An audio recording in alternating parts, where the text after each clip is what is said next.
അരിസഞ്ചിയിൽ കഞ്ചാവ് കടത്തിയ യുവതിയെ പോലീസ് അറസ്റ്റ് ചെയ്തു. ഒറീസ ഗഞ്ചം സ്വദേശിനി 41 വയസ്സുള്ള തനു നഹാക്ക് ആണ് അറസ്റ്റിലായത്. ഇവരിൽ നിന്ന് 2 കിലോ കഞ്ചാവ് പിടികൂടി.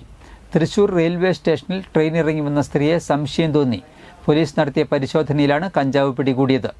സ്ത്രീകൾ ട്രെയിൻ മാർഗം കഞ്ചാവ് കടത്തുന്നു എന്നുള്ള പരാതി സിറ്റി പോലീസ് കമ്മീഷണർക്ക് ലഭിച്ചതിനെ തുടർന്നാണ് പരിശോധന കർശനമാക്കിയത്. തൃശൂർ സിറ്റി ലഹരി വിരുദ്ധ സ്ക്വാഡും ഈസ്റ്റ് പോലീസും ചേർന്നാണ് കഞ്ചാവ് പിടികൂടിയത്.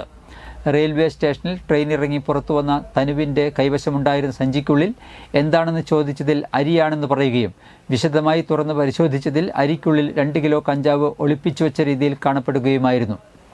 ചോദ്യം ചെയ്തതിൽ മുൻപും പലതവണ ഇതേ രീതിയിൽ കഞ്ചാവ് കടത്തിയിട്ടുണ്ട് എന്നും യുവതി മൊഴി നൽകി. ഈസ്റ്റ് SI പ്രമോദ്, ലഹരി വിരുദ്ധ സ്ക്വാഡ് SIമാരായ സുബ്രതകുമാർ, ഗോപാലകൃഷ്ണൻ, ASIമാരായ ജീവൻ, ജയകുമാർ, പോലീസുകാരായ ലികേഷ്, ശരത്ത്, ആശിഷ്, വിമൽ, വനിതാ പോലീസുകാരായ ദുർഗ, ശ്രീജ എന്നിവരുടെ നേതൃത്വത്തിലുള്ള സംഘമാണ് പ്രതിയെ അറസ്റ്റ് ചെയ്തത്.